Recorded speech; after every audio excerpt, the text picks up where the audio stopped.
Sure. Appreciate it. Now, one of the things that I love, we're at your store, but you don't just own a storefront. But can you tell us a little bit about your store and how did it get started? The store was open 2 years ago, and the concept was that I wanted to provide a venue where a man could find every apparel item that he would need and want without having to travel to other regions of the country, because I used to go to Atlanta and go to Chicago and New York and other places to shop, and I thought it would be great to bring all of those things, really nice things, here in the upstate, and this was a concept that we put together. Okay. Now, with that concept coming together, and you're a pretty stylish guy myself, I got to come out and give credit where credit is due. What particular situations or patterns really catches your eye? I mean, you're a designer by trade and you're very creative, but what type of patterns just made you jump off the page, as we like to say, Yeah. and you said, I have to design stuff like that? Or is it just one thing in particular that catches your eye? Well, no, I have many passions and many concepts. The main thing I'm looking at these days is originality, creativity, and complexity. And I think that the modern man wants a classic clothing theme based upon the principles that began 50 years ago or more. However, they want a modern version of it. So the concept is to take a classic theme and create a modern twist on it, a modern version of it. But also have the liberty of having the individual choose his own way of doing that modern version. Okay, so your version of a modern classic. That's the concept. Now, a lot of younger people, because I come from a younger demographic myself, what type of encouragement could you give them? Because here's the thing, we have a lot of people that watch this show, and they're all about to end up being graduates from high school or college, or maybe a combination of both. And I want every young male, and a lot of mothers can encourage their young sons, and a lot of fathers can encourage their sons to take the stigma of wanting to be cool, wearing, jeans that don't fit your rears. Let's just be honest with each other. And also clothing that's too big.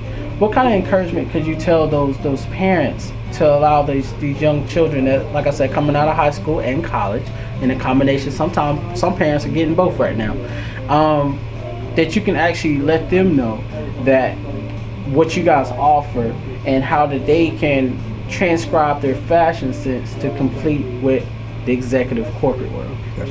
Well, I think that's a very good point, because I think that of course young people and older people like to dress casually, and when you're in your own element and you're relaxing or whatever the case may be, it's not, the most important thing is to be comfortable. However, if you're graduating from high school or college in particular, where you're looking toward a career profession, you have to understand executive attire. You have to understand how to dress appropriately, and you have to understand the concept of proper fitting clothes.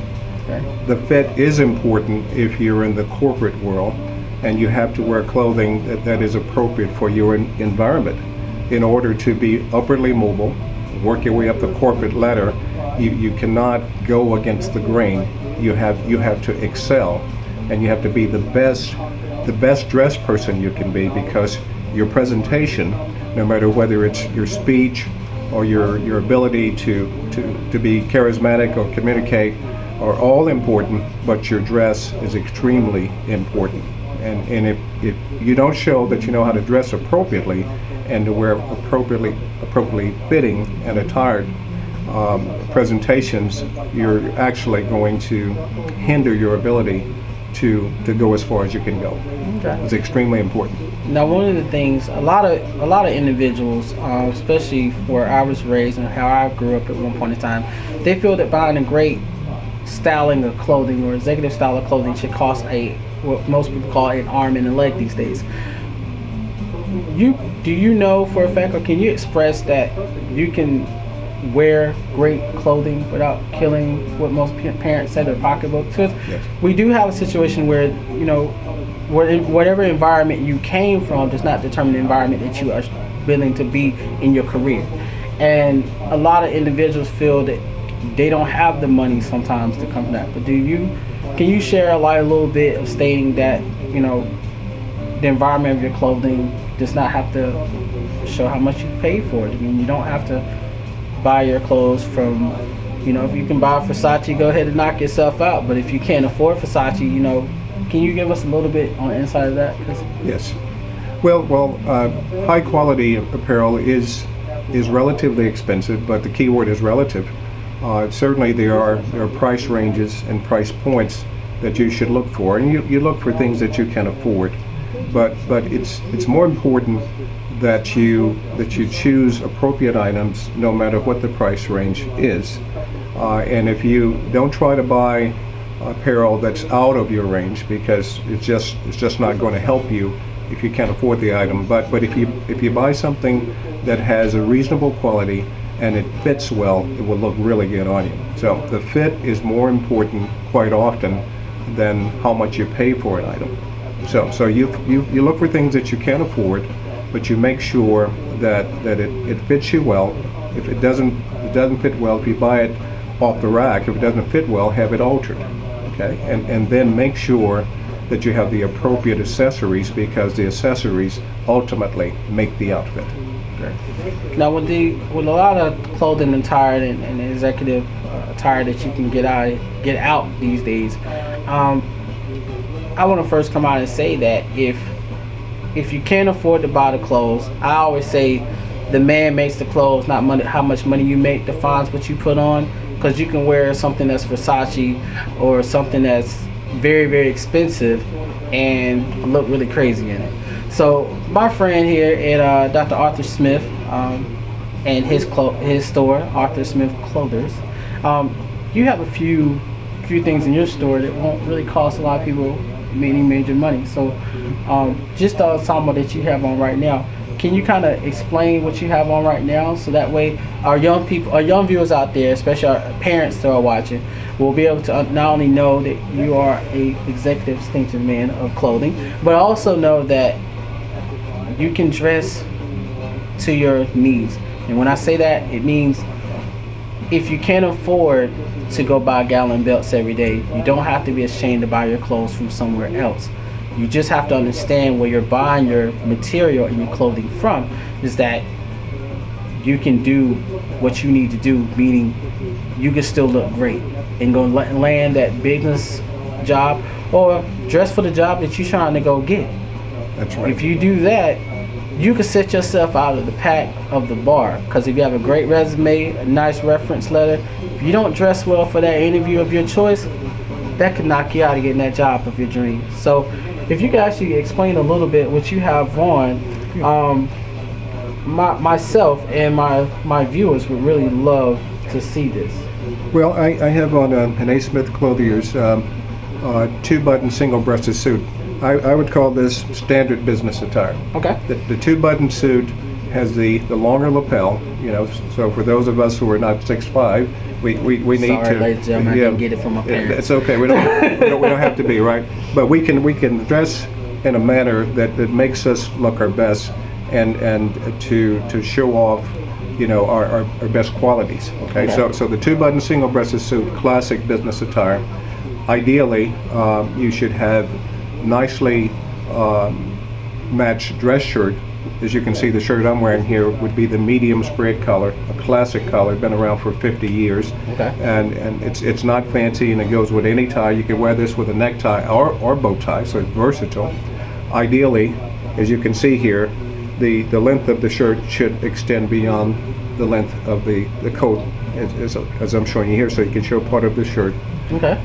The tie, of course, you can wear any color tie you want. The most important thing is that if your business attire, especially during the winter months, you want a darkly colored suit.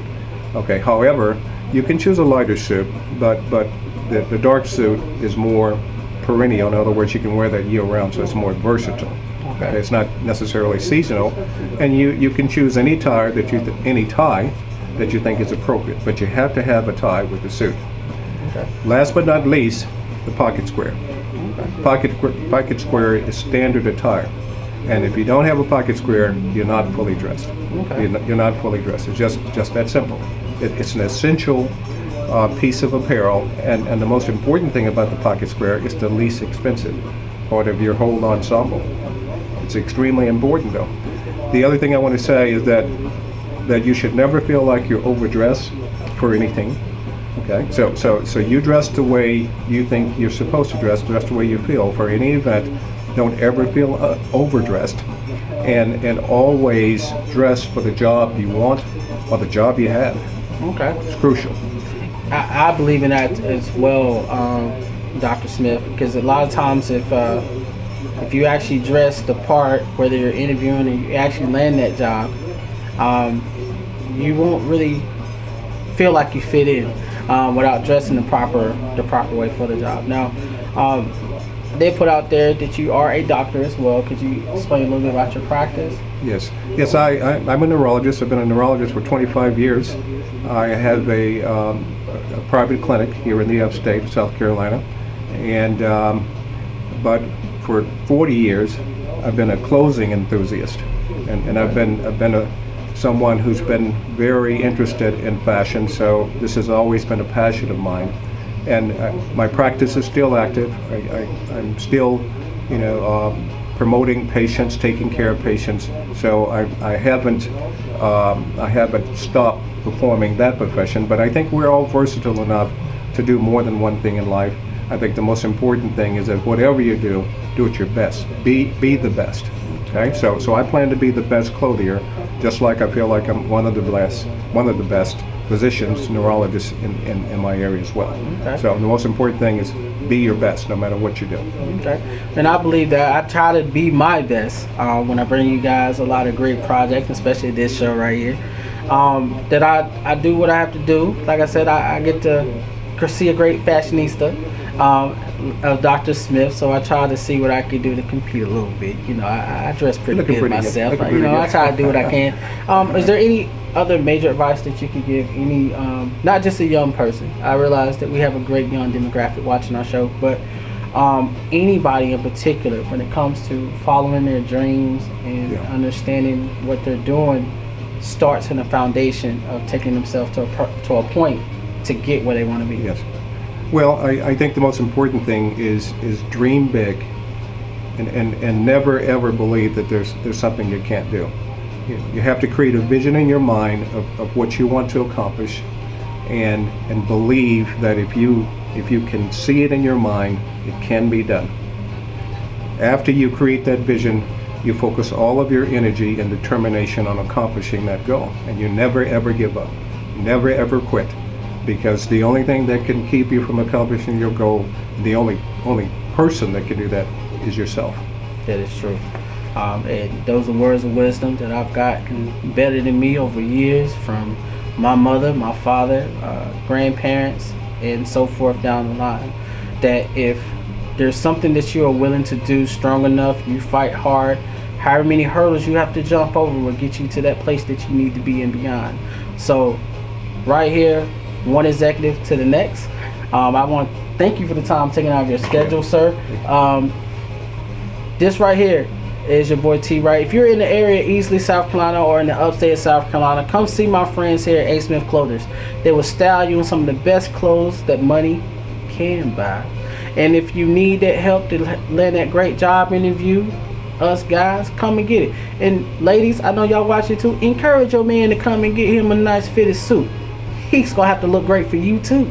So land that job, get what you need, and come and see my friends right here at A. Smith Clothers, because you gotta look good. I'm gonna continue to look good, and good friends like myself, Dr. Smith, is gonna make sure that you look good. Right. So right here, we'll stay tuned. We're gonna be right back, so don't worry about it. Plus, Dr. Smith has a great way, if you stay tuned, how he ties a great tie. So don't touch that dial, because we'll be right back.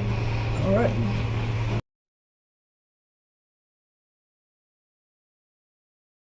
Take the long end and the short end. For most right-handed people, the left side would be the longer end. Okay, and let me just try to describe.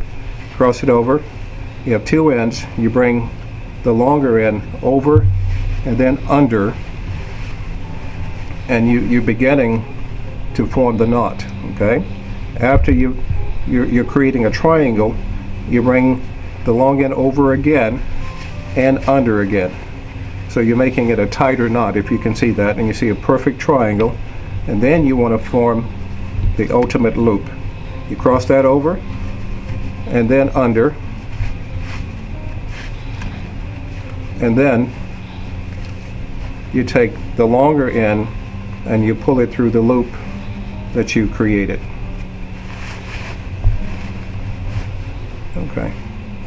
And again, in most cases, you want to have a little dimple there for the Windsor knots. So I'm sure that hopefully you can see that. Take this off. And it's a pretty nice knot. Okay. Now I can do it one more time to demonstrate, but hopefully that was fairly easy to follow. I'll try to do it a little slower this time.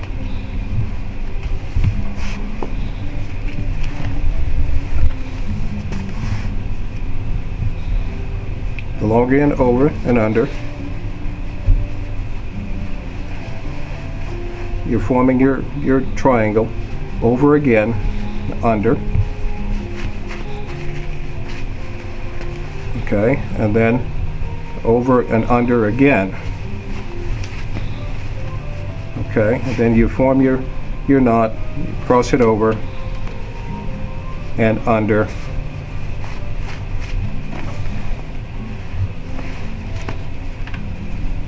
And then under again.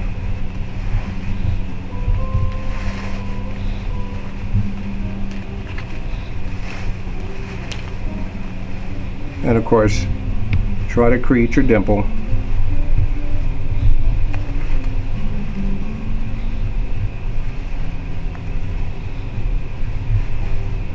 Okay. Okay, so that's a nice Windsor knot that you can make on your leg, and of course take that off and you could put it around your neck, and sometimes that's easier to tie than to tie it on your neck.